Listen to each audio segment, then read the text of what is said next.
नमस्कार, मैं राजीव सिंह सूर्यवंशी। आप देख रहे हैं एमएस की आवाज़, जो बनेगा आपकी आवाज़। गरीब किसान की पुश्तैनी जमीन पर गांव के ही दबंगों ने किया कब्जा, साथ ही जान से मारने की दी धमकी।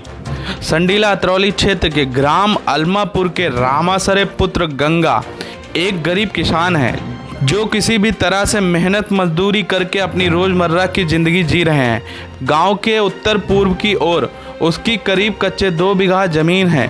जो उसके पिता गंगा के नाम बतौर मालिक दर्ज है, किंतु गंगा पुत्र रामासरे को अपनी इस जमीन के विषय में जानकारी नहीं थी, जिसके चलते गांव के ही भू माफियाओं द्वारा उसकी जमीन कब्जा कर मकान आदि का निर्माण करा लिया गया था, जिनके नाम निम्नवत हैं: प्रभु, गिद्दू, शिवशंकर, हरिद्वारी आदि, जो निवासी ग्राम पंचायत आलमपुर, तहसील संडीला, हरदोई के ही हैं। जब करीब 2 वर्ष पूर्व उसी जमीन के बगल में स्थित प्राथमिक विद्यालय की जमीन व रकबे की नाप हुई तो रामासरे को उसकी पैतृक जमीन का पता चला,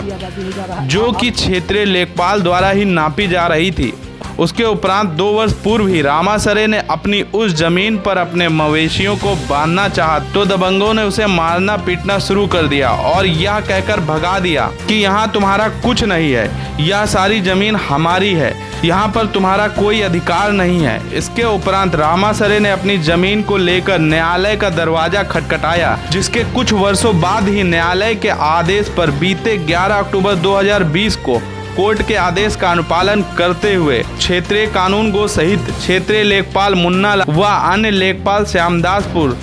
ईश्वरदीन के द्वारा पुलिस बल के साथ रामासरे पुत्र गंगा की जमीन की नपाई की गई एवं आगामी समय में कब्जे के तौर पर उसी जमीन की मेड़बंदी कराई जाएगी, ऐसा कानून गो साहब ने आश्वासन दिया। अब देखना यह है कि दबंग भू माफिया क्या एक गरीब परिवार को उसकी पैतृक जमीन का अधिकार देंगे या नहीं, और हरदोई का शासन प्रशासन एक गरीब परिवार को न्याय दिला पाएगा या नहीं।